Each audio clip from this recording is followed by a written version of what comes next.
What if I told you there's buried treasure in Canada? And we have a map to find it. Oh, and in the treasure cache, there's a supernatural object on par with the Ark of the Covenant. Well, you might say, Carter, that's the plot of the next Indiana Jones. But this map is real. Yeah, you can buy a copy online. You just have to crack the hidden code. I am talking about Shakespeare's First Folio, the oldest surviving version of his plays. Since the 1800s, 3 different investigators have decoded messages hidden inside the First Folio. The secret codes reveal a royal cover-up of massive proportions, Shakespeare's secret identity as a Freemason, and of course, a map leading to priceless buried treasure. Treasure still waiting to be found. Welcome to Conspiracy Theories, a Spotify podcast. I'm Carter Roy. New episodes come out every Wednesday. You can watch our episodes and more on our YouTube channel, Conspiracy Theories Podcast, and check us out on Instagram at The Conspiracy Pod. And we would love to hear from you. So if you're listening on the Spotify app, swipe up and give us your thoughts. Stay with us. Act 1, Scene 1. In fair Detroit, where we lay our scene, Dr. Orville Ward Owen, find something weird. Dr. Owen is a medical doctor, but a theater kid at heart. He makes a hobby of performing Shakespeare for his horses on long buggy drives. Little context, it's the late 1880s, so he's not that eccentric. Owen says that memorizing and reciting the rhythmic stanzas is great stress relief during his long days of treating patients suffering from ailments like cholera and tuberculosis. Now, repeating the same monologues gets boring, so Owen studies more and more plays, until he's committed the entire First Folio to memory. That's 36 plays, over 900 pages. Quite a one-man show. Now, in the process, Owen notices something strange. Some lines repeat verbatim in different plays. Other lines seem to be out of context nonsense. And the whole First Folio is filled with random italics and capitalization. Okay, now if you're thinking, Carter, I don't remember that from high school. It's because modern editions have the errors corrected, for the most part. Modern versions do keep the errors in the content of the plays, like historical inaccuracies. Julius Caesar mentions a clock in ancient Rome. Cleopatra plays pool in ancient Egypt, and Trojan War epic Troilus and Cressida references Aristotle, hundreds of years before his birth. William Shakespeare is one of the greatest minds in history. So to Owen, it's odd that he made these mistakes. Now, Dr. Owen's not the first person to notice all this. Some people blame printing errors. The First Folio was hand typeset in 1623. But to Owen, the sheer number of oddities suggests there's something bigger going on. He claims the mistakes are intentional, a calculated pattern placed strategically throughout the book. In other words, he believes these so-called mistakes are a secret code. So, Owen makes a list of all the lines with anomalies, repetitions, historical errors, improper capitalization, etc. We'll call them the marked lines. Reading over the marked lines, Owen realizes they can be arranged to tell a story. He sees this as a secret code, and it's been hiding for over 300 years. Now, part of the reason the code takes 300 years to find is because it's not designed for regular people. It's not like anything you'd find in the New York Times game section. Cracking the code requires understanding of British history and Elizabethan dialect. So don't feel bad if you don't get it. It took our team a while to wrap their heads around it. I'm still wrapping my head around it. But here's a quick example to give you an idea. Owen takes a marked line from King John, a marked line from Othello, and a marked line from Twelfth Night, and he strings them together. So it reads, "So by a roaring tempest on the flood, a whole armada of convicted sail is scattered and disjoined from fellowship. My letters say 107 galleys, and mine 140, and mine 200, and this is he that did the Tiger board." In plain English, it says a large armada, or fleet of ships, was broken up and introduces the man aboard the conquering ship, the Tiger. Owen realizes the Tiger was among the English naval ships that defeated the Spanish Armada, major news in Shakespeare's time. Stringing together more marked lines, Owen assembles the full story of the naval battle. With details like specific ship names, Owen thinks it can't be a coincidence. So Owen keeps decoding, picking out lines that seem odd and rearranging them. Using the same method, he finds a second secret message. And here is where it gets wild. This message is a letter addressed to the person who deciphers the code, giving them instructions to decrypt another set of secret messages, a code within a code. Now, for those counting, we are up to 3 different coded messages, all hidden in the same book. But that's not all the letter says. It also claims that William Shakespeare didn't write Shakespeare's plays. The letter writer did. The writer placed the secret codes in the First Folio to preserve this truth for future generations. And that letter writer is Sir Francis Bacon. Well, this might be ringing some conspiracy bells. There is a popular theory that William Shakespeare didn't actually write the literary masterpieces credited to him. Sir Francis Bacon did. Oh, okay, yeah, that is a lot to take in. We've got secret coded messages, codes within codes, naval battles, somebody didn't write Shakespeare, there's ciphers to who did, so let me break it down real quick. Dr. Owen thinks the out-of-place lines in Shakespeare's First Folio can be combined to reveal hidden messages. Those messages, when deciphered, confirm an old rumor that Sir Francis Bacon is actually the mastermind behind Shakespeare's plays. And lastly, Francis Bacon left further codes in the First Folio, hiding even more secrets. So, who's Francis Bacon? He's best known as the father of the scientific method. His catchphrase, "Knowledge is power." He lived at the same time as Shakespeare, working as a lawyer, politician, and philosopher. Now, while Bacon never admitted to writing plays undercover, there are clues. For example, in one surviving letter, Bacon calls himself a concealed poet. He was highly educated, familiar with the history that inspired many of Shakespeare's plays, and most importantly, Bacon loved ciphers and codes. He even invented his own cipher, Bacon's bilateral cipher, which later inspired Samuel Morse to create Morse code, the one used for telegraphs. Now, apparently, Bacon learned cryptography from a young age. His parents used codes to include secrets and unpopular opinions in their letters.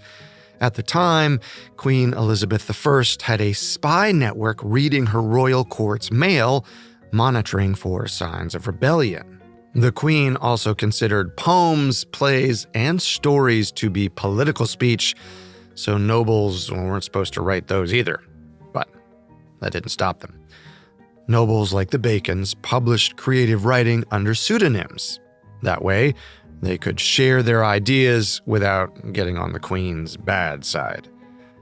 But they didn't just use fake names. At the time, it was typical for nobles to pay a commoner to be the face of their work. Not just a pen name, but a pen person. This is a key element of the conspiracy theory. William Shakespeare was a real person. He lived, died, married, went to small claims court, but theoretically, he was also a paid actor who never wrote a line of his own. If Francis Bacon wrote Shakespeare's plays, it changes our understanding of the most popular literature in the English language. Shakespeare's work is beloved, but so is his story. That a working-class actor who quit school at 15 could create works of genius beloved for centuries. It's an underdog story. But if a wealthy nobleman with a top-tier education wrote those works, it's less inspirational. And even though Owen has some strong evidence, the idea that Francis Bacon wrote Shakespeare's plays is still a fringe theory. So, not everyone is quick to believe Dr. Owen. Around the time when Owen begins sharing his theories, people from Shakespeare's hometown, Stratford-upon-Avon, are fundraising for a fancy new Shakespeare memorial. One of the fundraising organizers makes a personal visit to Detroit, planning to debunk Owen's claims. Because let's be real, no one wants to visit the hometown of the guy who didn't write Shakespeare. If Bacon was revealed as the true author, it'd kill Stratford-upon-Avon's tourism industry. So this man has a vested financial interest in the official story being true. He comes to Detroit, and he sits down with Owen. And Owen changes this guy's mind. After Owen walks the man through the evidence step by step, the man realizes the code is real, and Bacon wrote the plays. Later, a local journalist writes a scathing article about Owen's claims. Similarly, Owen invites the journalist over for a personal demonstration. After seeing the code for himself, the journalist issues a lengthy retraction. He believes Owen too. A lot of people do. Owen ends up publishing his discovery in multiple books and draws audiences across America for his lecture tours. He even gets investors to finance his search for more clues. Because Owen still has to crack the code within the code. Following directions from the decoded letter, Dr. Owen builds a so-called cipher wheel. This will help him crack the next code. If you're watching the video, you'll see it. If you aren't watching the video, imagine a VHS or cassette tape the size of two small children. But instead of the magnetic tape spooled on each wheel, it has long strips of linen covered in hundreds of pages of Shakespeare plays. By turning the wheels, you can rewind or fast forward to different sections of the plays. The wheel allows Dr. Owen to skim between hundreds of pages at a glance. Useful since, for this decryption, Owen isn't only looking at the First Folio. He also analyzes works officially authored by Francis Bacon, and anything he thinks is written by Francis Bacon under a different pseudonym. It's a big job, so Dr. Owen hires 3 assistants, including a woman named Elizabeth Wells Gallup. She'll be important later, so put a pin. The decrypted letter from Francis Bacon instructs the code breaker to look for certain keywords, then mark the lines around those keywords. Using this method, Dr. Owen and his assistants pick out 1,001 pages of new marked lines. Like before, they rearrange these marked lines to decode secret messages. They find all kinds of information, but Owen zeroes in on the most exciting revelation. There's a hidden treasure worth millions. He says the new code reveals the location of the original, handwritten Shakespeare manuscripts.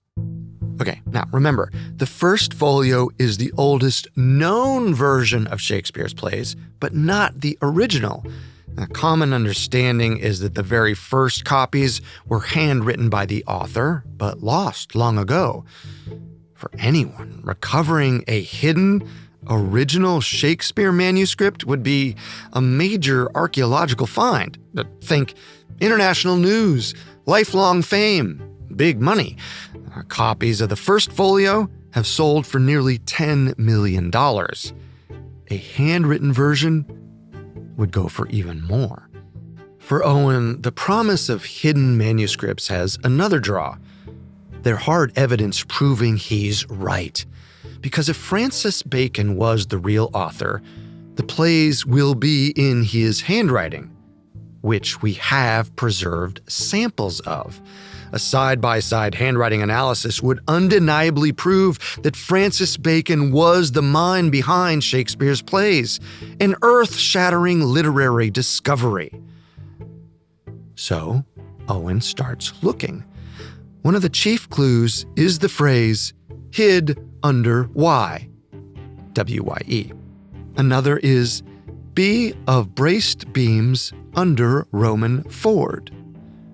These are, vague, so Owen tests another decryption method.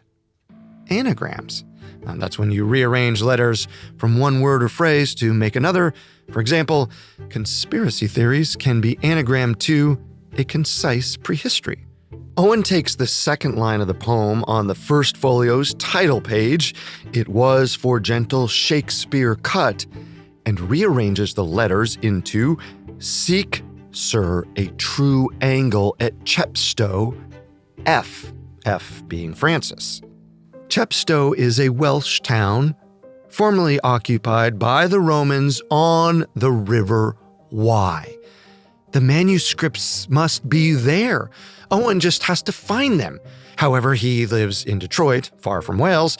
He'll need to fundraise for the expedition, so he continues selling books, giving lectures, and courting investors. To drum up more publicity, he publishes editorials in the Detroit Free Press. 16 years later, he secured over $20,000, huge in 1909. He travels to Chepstow Castle, an ancient fortress. Owen and his team search the nearby cliffs, believing the manuscripts might be hidden in a riverside cave. They also dig strategic holes in case the treasure cache was subject to a cave-in. But the caves and holes yield nothing. So Owen reanalyzes his clues. A few pop out. Boxes like eels in the mud. Make a triangle of 123 feet due north and 33 paces. I filled up the shallow water. Owen realizes hid under Y is literal. The manuscripts are buried under the river. He approaches the local landowners, requesting permission to excavate the River Wye. They're all on board. One duke even agrees to donate 85 pounds per week to the search. Owen buys dredging machines to trawl the river's floor and hires over 20 locals to help.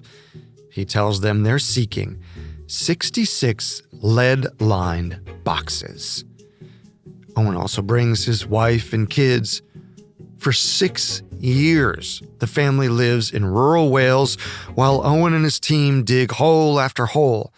5, 10, 13. No luck.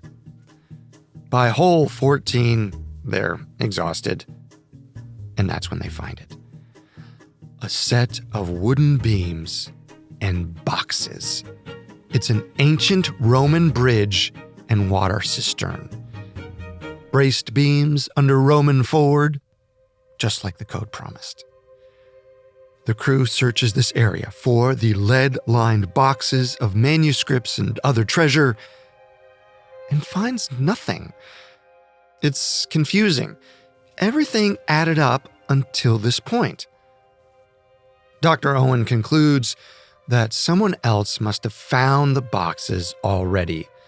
Out of money and goodwill, he and his family return to Detroit. But the search isn't over. While Owen was digging, his assistant took her own stab at deciphering the folio and unveiled a royal cover-up that wouldn't only rewrite history in Great Britain, but also the USA. If you found Dr. Owen's decryption methods confusing, you're not alone. In the early 1900s, his assistant, Elizabeth Wells Gallup, feels the same. To be clear, Gallup believes there's a secret code hidden in Shakespeare's First Folio by Francis Bacon. She just thinks Owen's overcomplicating it. Remember how we mentioned that Francis Bacon invented his own code? Well, Gallup thinks that if Bacon was going to hide a cipher in Shakespeare's plays, he'd use that. It's called the bilateral cipher. Francis Bacon published it in 1623 under his own name. Not only is this code undeniably created by Bacon, it's much easier to understand, though still confusing, so bear with me for a second. We mentioned earlier that Bacon's bilateral cipher is a forerunner to Morse code, and similarly, it's a binary code, the same concept computers run on. Instead of dots and dashes or zeros and ones, every letter is either italicized or not. The cipher resets every 5 letters. Gallup uses A for non-italics and B for italics. So A is 5 A's in a row, B is 4 A's and 1 B, C is 3 A's, a B, and another A, and so on. It's a simple explanation for all the random italics in the folio. Like Owen, Gallup convinces people that her theory has legs and gets paid to pursue it. She moves to Illinois and sets up a research facility at Riverbank Lab. She even hires her own assistants. Then Gallup and her team apply Bacon's bilateral cipher to Shakespeare's First Folio, starting at the beginning. Not only does she find a brand new hidden message from Francis Bacon, that message drops a bomb on accepted history. It reads, "Queen Elizabeth is my true mother, and I am the lawful heir to the throne. Find the cipher story in my books contain. It tells great secrets, every one of which, if imparted openly, would forfeit my life. F. Bacon." Yeah, you heard that right. It claims Francis Bacon wasn't only the true author of Shakespeare, he was also the Prince of Wales. But if he revealed it publicly, he'd be killed. If Gallup's discovery is true, it means the English crown has lied to the public for centuries. But there's more. Gallup keeps decoding, revealing the full details of the cover-up, which unfolds like a telenovela. It's written in Elizabethan English, so we'll give you the Cliff Notes. It starts with Queen Elizabeth I, who reigned for most of Shakespeare's life. One of her major claims to fame is that she died a virgin. Yep, she's the namesake for Virginia and West Virginia, which began as colonies under her rule. Gallup's decoded message says, the Virgin Queen was no virgin. She had a long affair with Sir Robert Dudley. Quick backstory on Dudley and the Queen, and this is all confirmed history. The Queen and Dudley had an exceptionally close relationship. She literally gave him a bedroom in her castle with a door opening directly into hers. And she gave him a special title so he could legally touch her. But she never married him. Why not? Well, first, it'd be a bad political move. All her reign, Queen Elizabeth used her single status for diplomacy. Foreign royals treated England better when they thought they could maybe eventually marry her and take over England. And local nobles bent over backward for the chance of becoming king. Being single was concerted image control for political gain. Well, secondly, Sir Dudley was married. Now, in the fall of 1560, Dudley's wife suddenly died. Then, in winter 1560, Queen Elizabeth I was bedridden with a mysterious, quote, swelling disease. The mystery illness cleared up in early 1561, right around the time that, Francis Bacon was born, on January 22nd, 1561. That's confirmed history. All right, but here's where we diverge from agreed-upon history to Gallup's conspiracy theory. According to Gallup's decoding, around the time that Dudley's wife mysteriously died, the Queen and Lord Dudley married in secret because she was pregnant, and her baby was Francis Bacon. Okay, how do we put all this together? Well, looking at Dudley's wife's death, the Queen's mysterious swelling disease, Bacon's birthday, the timeline adds up. Now, this secret baby conspiracy theory isn't new. It's been around since the Elizabethan era. Most scholars believe the theories emerged due to uncertainty. For most of the Queen's reign, she refused to name an heir. But Gallup thinks the Queen really was hiding her affairs and forcing the nobility to help her defraud the public. According to Gallup's decoded text, after giving birth, Queen Elizabeth I forced Lord Nicholas Bacon to secretly adopt baby Francis. Official records show that decades later, when Lord Bacon died, Francis inherited nothing. This makes sense if Bacon wasn't his son. Traditionally, royal bastards were financially supported by the crown, even if not formally acknowledged. And informally, the Queen took an unusual interest in Francis Bacon. Gallup's decoded story says the Queen considers making him her heir until she discovers that he's been secretly writing Shakespeare's plays. Specifically, she's mad he wrote Hamlet. Remember, the Queen considers plays political speech, and Hamlet is about a royal coup. Well, eventually, their relationship recovers, and on her deathbed, she's about to name Francis her heir when a lord kills her. Now, officially, the Queen's cause of death is unknown. There's no autopsy, so we can't refute Gallup's murder claim. And according to Gallup, this last-minute murder is why the Queen never acknowledged her son. But if he had a claim to the throne, why didn't Bacon act on it? Well, over the years, there were so many rumors about the Queen's secret children that in 1571, England passed an act designating claims of royal blood as treason. And back then, being convicted of treason equaled beheading. So Bacon bends the knee to the new king, James I. Now, the whole tale feels very Shakespearean. But it's not quite over. By 1623, Bacon has no crown, no inheritance, no maternal validation, and no literary recognition. So, according to Gallup's decoded text, when he's assembling the First Folio of Shakespeare's plays, he hides secret codes. He hopes to preserve the truth for future generations while keeping his head. And as proof for the future decoders, he includes clues to find the original manuscripts. So, around 1906, Elizabeth Wells Gallup goes treasure hunting.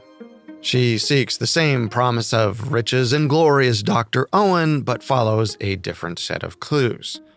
First, she travels to the UK and hunts through libraries and the British Museum's archives.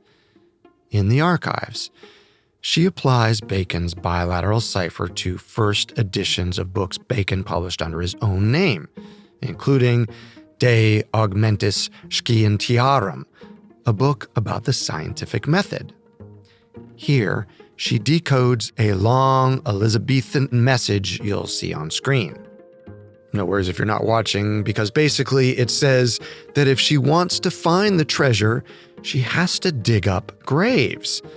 Specifically, the graves of Bacon's literary contemporaries: Edmund Spenser, Robert Burton, Christopher Marlowe, George Peele, and Robert Greene.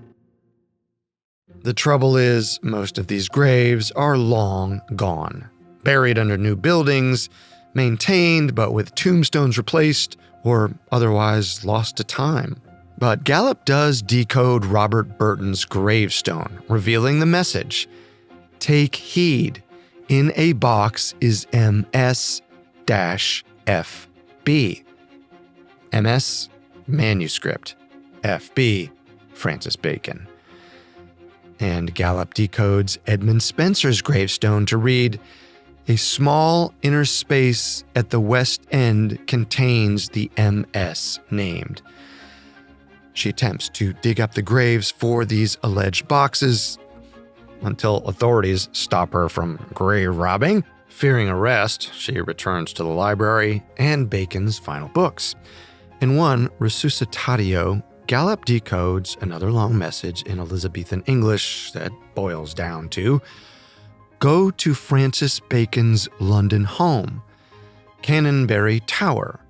Sneak into the highest room, press on the false wall panel, and voila, original Shakespeare manuscripts."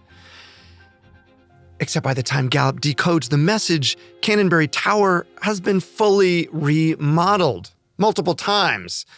Any hidden wall panels have been destroyed. But here's the thing about Canonbury Tower. It was also used by Freemasons. And according to our next codebreaker, the Freemasons took the original Shakespeare manuscripts and buried them alongside a mystical treasure that has supernatural power. A treasure that, if found, could start a world war. Today's drama features one final character: a Norwegian organist and ski jumper who looks for investing tips and winds up digging for buried treasure. His name is Peter Amundsen. In the early 2000s, he starts researching William Delbert Gann, a legendary stockbroker from the early 20th century. He hopes to use Gann's methods for his own trades. But then he comes across another book Gann wrote, involving steganography. Basically, it's secret codes hidden in plain sight. Think hostages blinking in Morse code, lemon juice in visible ink, or playing a record backwards for a secret song. Amundsen sets stock trading aside and goes down the steganography rabbit hole. He finds a theory he attributes to scholar Hugh Black, that Shakespeare's original gravestone held a code. But that's not all. The gravestone also has a pretty major typo. It lists Shakespeare's age at death as 53, when he died at 52.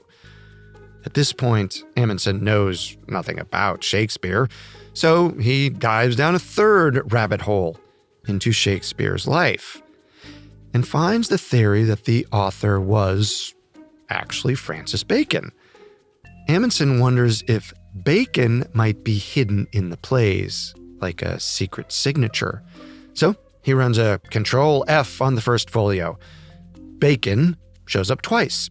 Once in The Merry Wives of Windsor on page 53, the number on the gravestone. Could be coincidence. Except this scene doesn't appear in other versions of the play. And a few pages before, the page number skips from 46 to 49.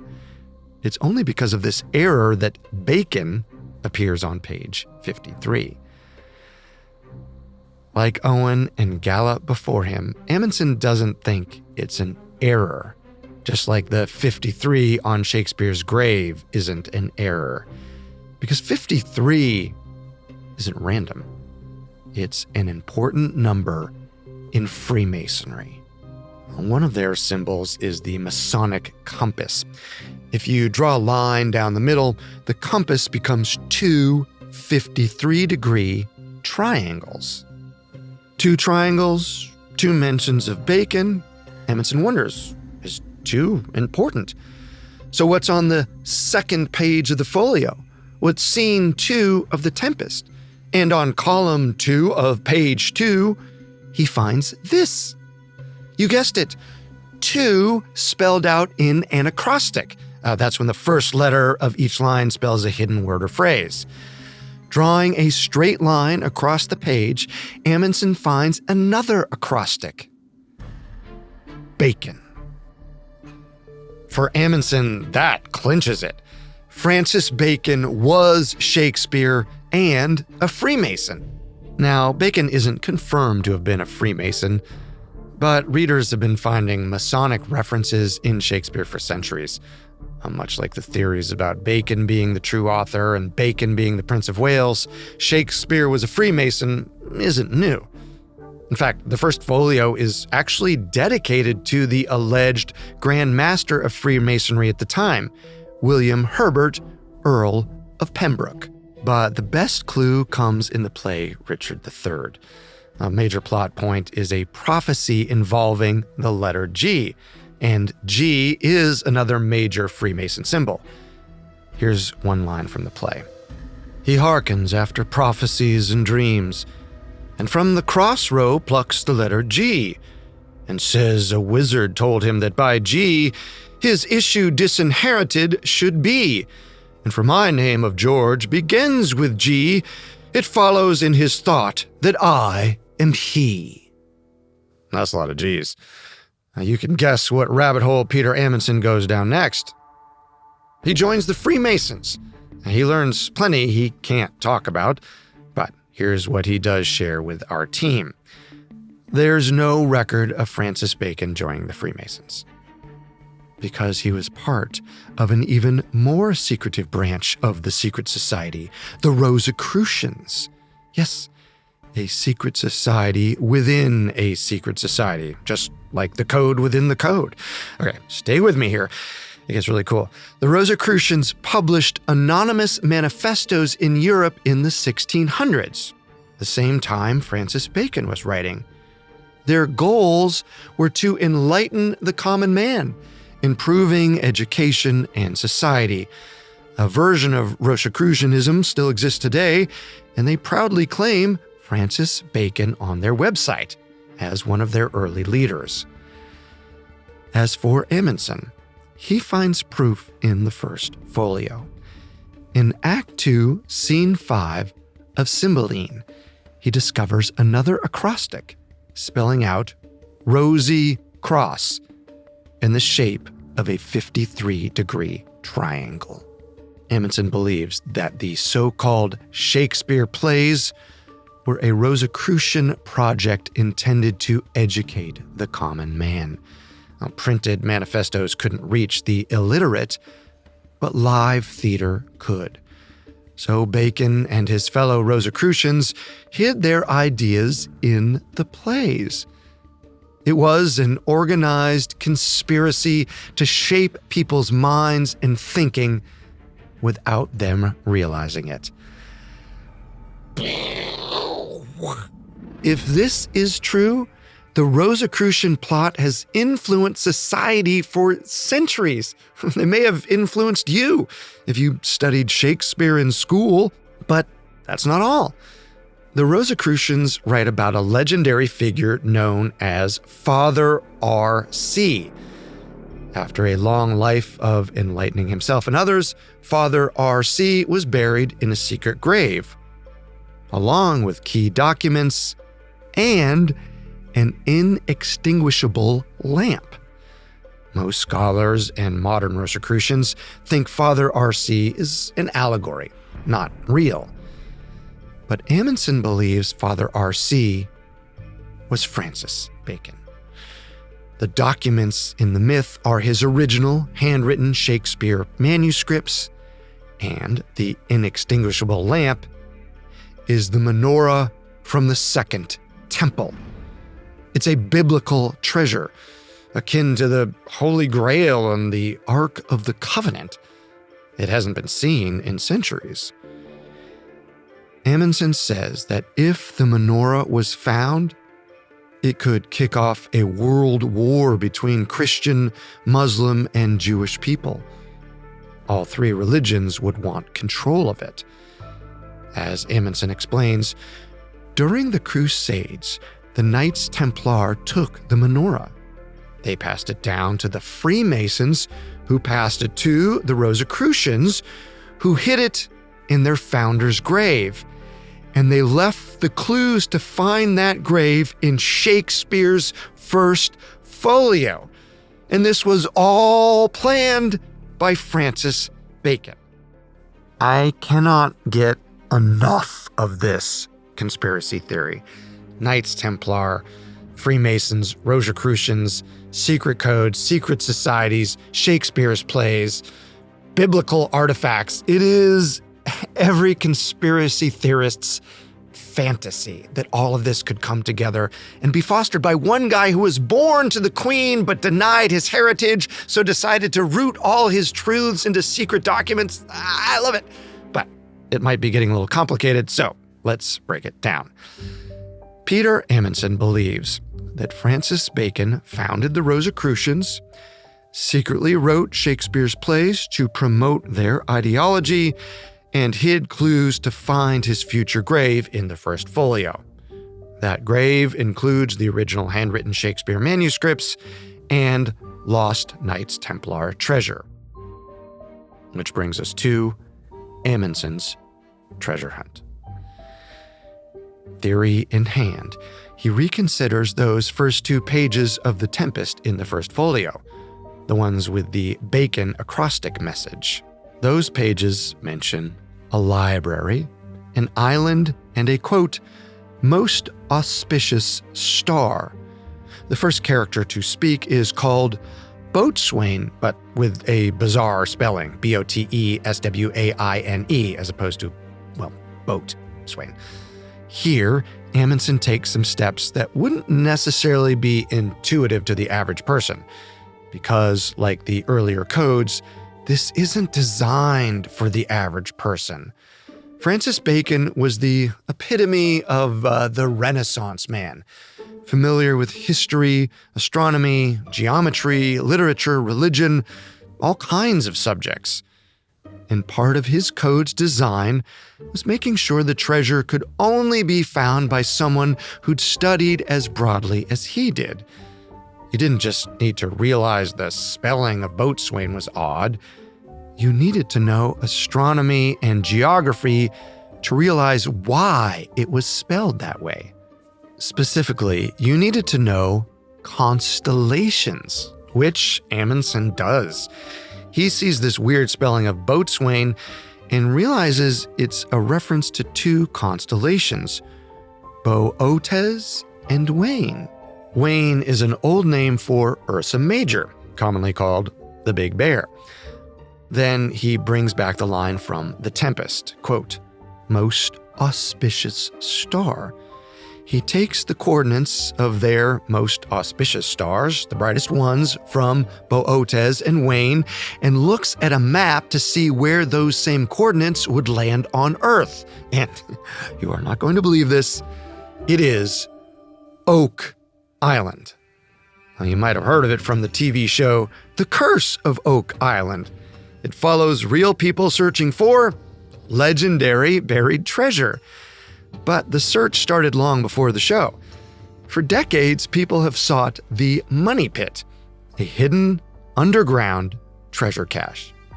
Now, here's where Amundsen's theory comes in. One of the major clues found on Oak Island is a scrap of parchment with ink from a quill pen dating to around the time of Shakespeare.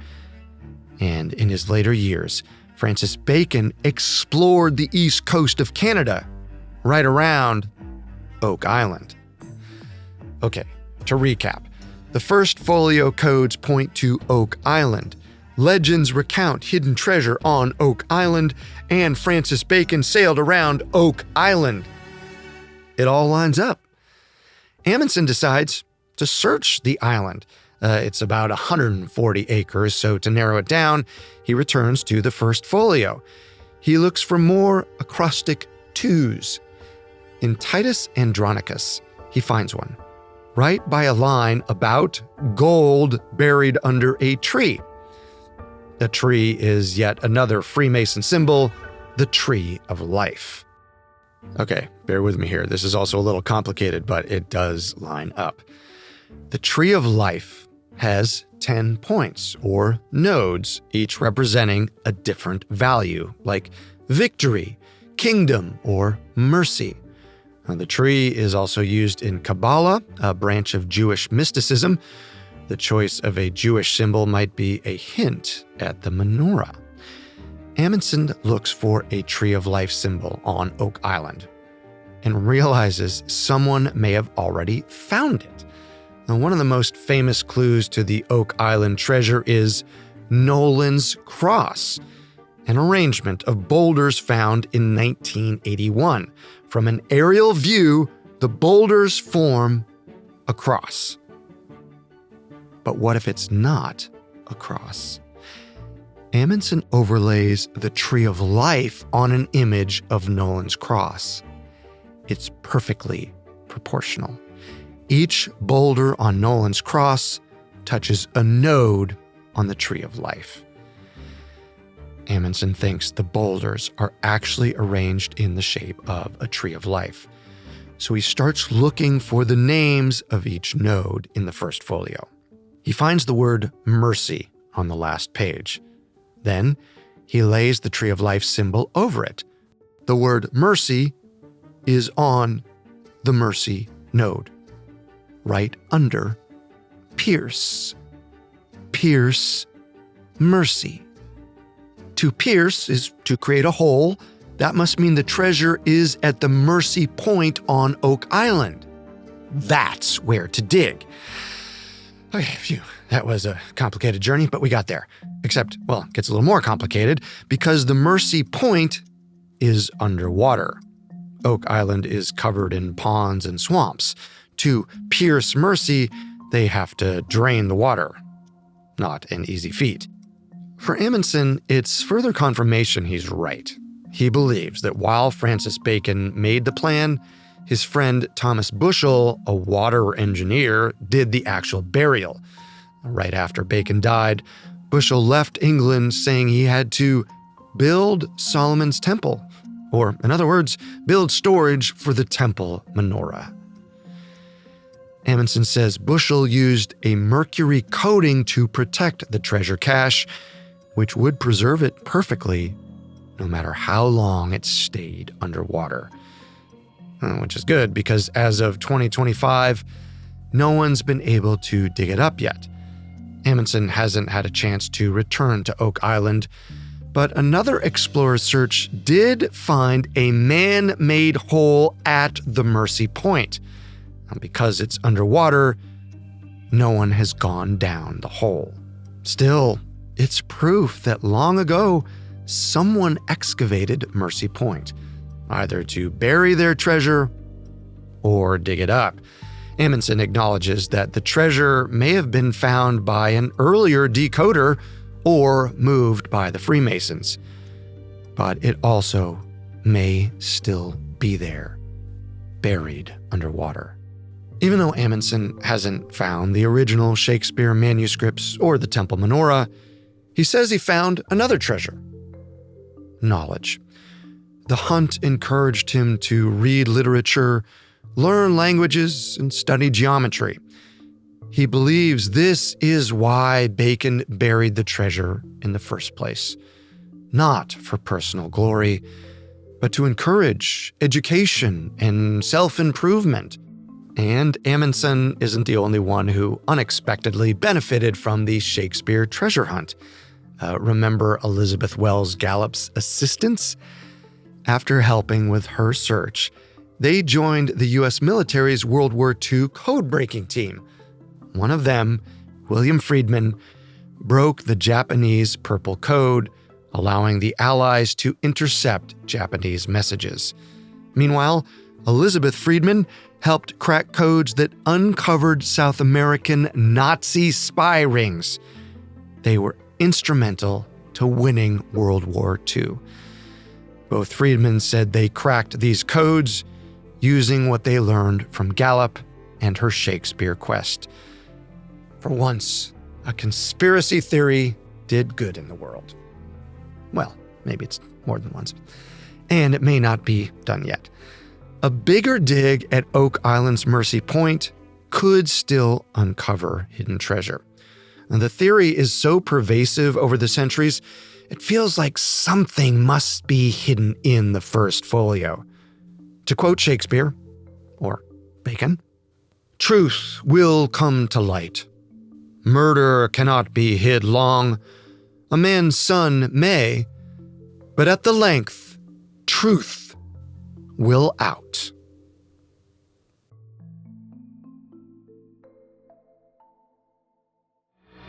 Thank you for listening to Conspiracy Theories. We're here with a new episode every Wednesday. Be sure to check us out on Instagram at The Conspiracy Pod.